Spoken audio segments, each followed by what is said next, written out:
Puede que esta sea una opinión impopular, pero el caso de Patty Atkins. El responsable parece demasiado obvio, e incluso fue casi caricaturescamente transparente con todo lo ocurrido, pero de alguna manera logró no dejar ADN utilizable ni otras pruebas físicas concluyentes. Si lo hubiera hecho, creo que a estas alturas ya habríamos visto arrestos. Tampoco tengo la misma confianza que algunas personas en que su esposa lo delataría en caso de un divorcio. Especialmente si ella estuvo involucrada. Incluso si solo sabe cosas, probablemente sería cómplice de bastante, y no creo que vaya a decir nada después de más de 20 años. Por lo que sabemos, incluso podrían haberse separado ya. ¿Quién sabe? De verdad espero estar equivocado, y me tragaré mis propias palabras si resulta que lo estoy. Pero creo que esa despreciable pila de basura humana se salió con la suya tras cometer un asesinato y quedarse con decenas de miles de dólares. Puede que este comentario se pierda entre los demás, pero estoy totalmente de acuerdo contigo. Hace poco dejé de trabajar en esa misma planta de Honda en Marysville. Me enteré de la desaparición de Patty poco después de empezar a trabajar allí, gracias a dos compañeros. Al parecer, en esa época había obras de construcción en marcha, creo que era cerca del cierre de verano de la planta, y según los rumores que circulaban allí, él habría desechó del cuerpo ocultándolo en ese nuevo concreto. La idea de que el cuerpo de Patty pudiera estar enterrado bajo la planta es simplemente devastadora. Además, el hecho de que el novio, que según creo alguien identificó como Brian Flowers, actuara como si no hubiera existido ninguna relación entre ellos, toda esta historia me afectó bastante. Y la parte en la que él le dijo que se escondiera en el maletero, debajo de lonas, para que su supuesto amigo no la viera, da la sensación de que hubo una manipulación muy seria de por medio. Es enfermizo. Ojalá algún día la hermana de Patty pueda obtener respuestas. Es una historia tristísima. Yo también añadiría el destino exacto de Gary Matías, el único miembro de los 5 de Yuba cuyo cuerpo nunca fue encontrado. Para mí, este es otro de esos casos aparentemente obvios en los que alguien se internó en la naturaleza, murió por exposición al frío y sus restos fueron dispersados por animales carroñeros. Era invierno, hacía viento y se encontraban en una zona montañosa. Sus restos probablemente habrían sido rápidamente arrastrados o consumidos, mientras otros objetos o evidencias pudieron quedar enterrados bajo la nieve o esparcidos por el viento. Además, los demás cuerpos fueron hallados relativamente cerca de la cabaña, lo que me hace pensar que Matías dejó atrás al resto, probablemente intentando buscar ayuda. Y aún así, he visto numerosas teorías conspirativas diciendo que él asesinó a los demás y luego logró escapar para empezar una nueva identidad. O sea, vamos. En algún punto, la navaja de Occam tiene que imponerse. Era en secreto una especie de genio malvado que logró evadir toda detección durante casi medio siglo, o simplemente murió por exposición al frío, quizá tras caer por un barranco, y sus restos jamás fueron encontrados. Hay que recordar que quedaron atrapados en una carretera de montaña, de noche, en medio de una tormenta de nieve. Yo también añadiría el destino exacto de Gary Matías, el único miembro de los 5 de Yuba cuyo cuerpo nunca fue encontrado. Para mí, este es otro de esos casos que parecen bastante evidentes, alguien que se internó en la naturaleza. Murió por exposición al frío y cuyos restos terminaron siendo consumidos por animales carroñeros o dispersados por el entorno. Era invierno, hacía mucho viento y estaban en una zona montañosa. Sus restos podrían haber desaparecido rápidamente, mientras cualquier otro objeto o evidencia habría quedado enterrado bajo la nieve o esparcido por el terreno. Además, todos los demás cuerpos fueron encontrados relativamente cerca de la cabaña, lo que me hace pensar que Matías probablemente dejó atrás al grupo intentando buscar ayuda. Y aún así, he visto un montón de teorías conspirativas que afirman que él asesinó a los demás y luego logró escapar para comenzar una nueva identidad. O sea, en serio. En algún momento, la navaja de Occam tiene que imponerse. Era realmente una especie de genio criminal oculto que consiguió evitar ser detectado durante casi 50 años, o simplemente murió por hipotermia, quizá tras caer por un barranco.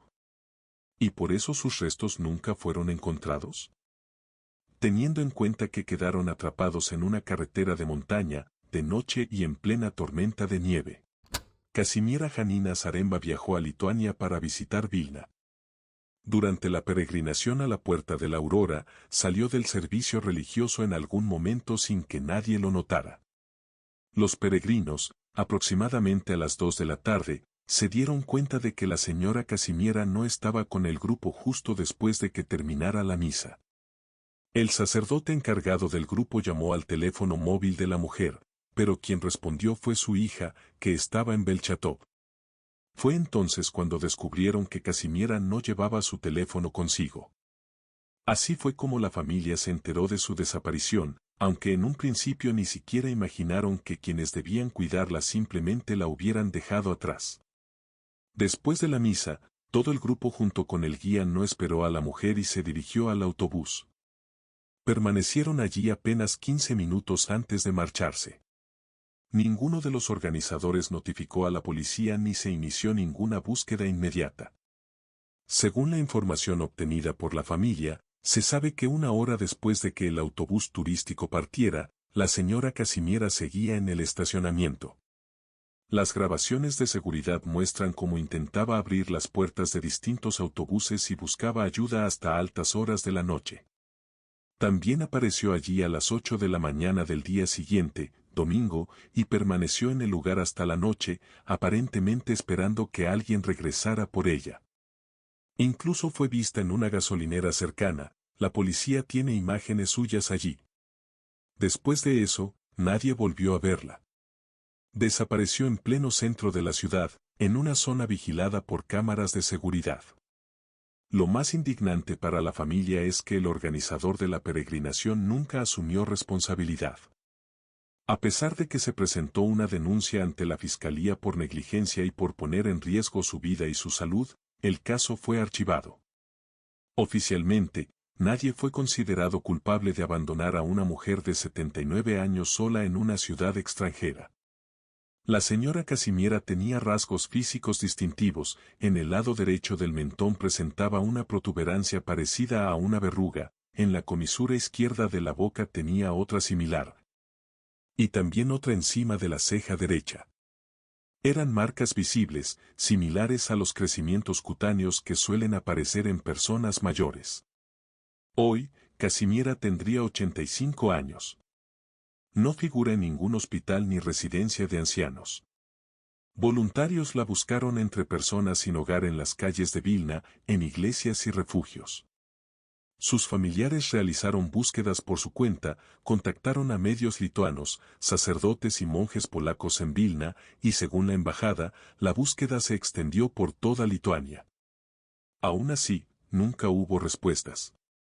Si alguien estuvo en Vilna en esa época o sabe algo sobre su desaparición, la familia sigue pidiendo que se informe cualquier pista.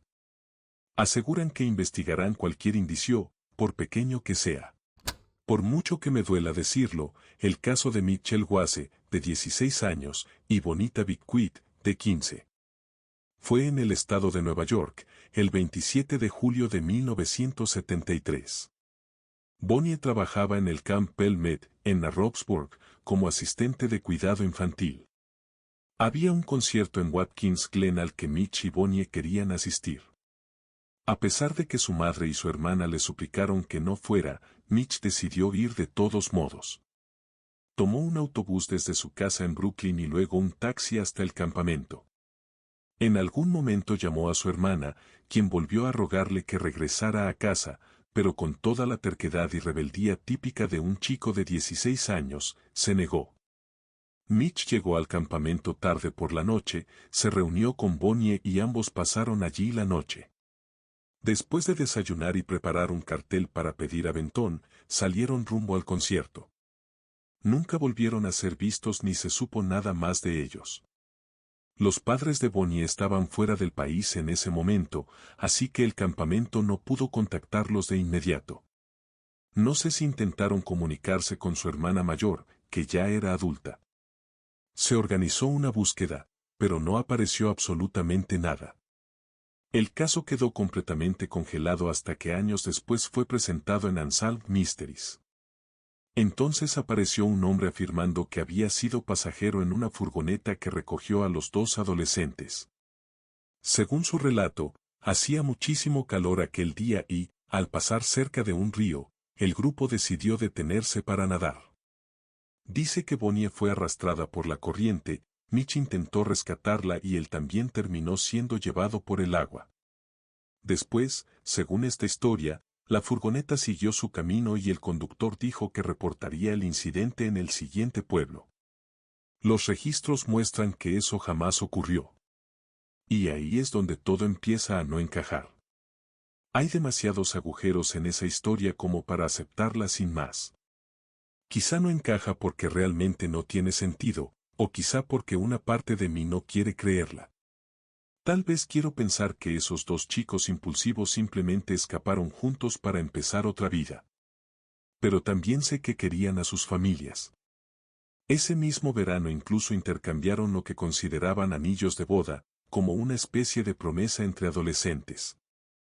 Así que quizás intentaron huir juntos y algo terrible les ocurrió en el camino. No lo sé. Pero este caso siempre me golpea de una forma extraña. Pienso en ellos a menudo. Un amigo suyo incluso creó una página web dedicada a mantener viva su historia. Y, sinceramente, dudo que alguna vez llegue una respuesta definitiva. Artemus Ogletree, también conocido bajo el alias de Roland T. Oven, el famoso caso del asesinato en la habitación 1046. Creo que hubo personas cercanas a él que sí supieron lo que ocurrió en su momento. Un donante anónimo pagó su funeral y entierro, e incluso envió flores cuando todavía ni siquiera había sido identificado oficialmente. Además, alguien siguió escribiéndole cartas a su madre haciéndose pasar por él, hablando de supuestos viajes, incluso después de su muerte. Eso hace pensar que alguien sabía exactamente qué había pasado. Pero ocurrió en 1935, así que probablemente esas personas ya no estén vivas para contar lo que sabían. A menos que alguien haya dejado un relato detallado en un diario, una carta o algún documento personal, y sus descendientes reconozcan su importancia, es muy posible que la verdad haya muerto con ellos. También está el detalle de que la letra de una de las cartas enviadas a su madre supuestamente coincidía con la caligrafía de un hombre condenado por otro asesinato distinto. Pero no sé cuán fiable era el análisis de escritura en aquella época ni si encontraron alguna otra evidencia real que lo conectara con el caso. Lo cierto es que nunca fue acusado formalmente del asesinato de Ogletree. Creo que John Bennett Ramsey, Jack el Destripador y el asesino del Zodiaco. John Bennett, no creo que alguna vez se resuelva por la forma en que se manejó el caso desde el principio. Y sinceramente, da la impresión de que hubo demasiadas personas que no querían que se resolviera, incluyendo sectores de la policía y la fiscalía. Si lo recuerdan, los padres incluso llegaron a ser formalmente acusados por la muerte de su hija, pero el fiscal de distrito decidió no presentar cargos y ocultó esa información. Jack el Destripador, simplemente por el enorme tiempo transcurrido. Han pasado demasiadas décadas y la evidencia física se degrada, desaparece o se vuelve imposible de verificar con certeza. El asesino del Zodiaco, creo que probablemente nunca se resolverá. Aunque quizá todavía exista una posibilidad si dejaran de obsesionarse tanto con el último mensaje cifrado sin resolver y se enfocaran más en la evidencia física y el ADN que supuestamente tienen. Sé que se dijo que uno de los mensajes criptográficos fue descifrado, pero aún así la policía nunca ha revelado públicamente una identidad definitiva. Estoy de acuerdo en que no creo que alguna vez lleguemos a saber con certeza quién mató a Aemin Lee. Todo el caso estuvo tan mal manejado y el foco se centró de manera tan intensa en Adnan sin evidencia verdaderamente concluyente, que dudo que el Estado alguna vez abandone oficialmente la postura de que fue él. También coincido en que probablemente nunca sabremos con certeza quién fue el asesino del Zodiaco. Lo más probable es que ya haya muerto, al igual que prácticamente cualquiera que pudiera haber conocido su verdadera identidad. Y en cuanto a un caso en el que probablemente sabemos quién lo hizo, pero jamás conoceremos toda la verdad completa, Susan Powell. Josh fue un cobarde que eligió la salida más fácil y además convirtió a sus propios hijos inocentes en víctimas también. Una pérdida absoluta de humanidad. Y su padre tampoco hacía más que añadir un nivel aún más perturbador a toda esa historia.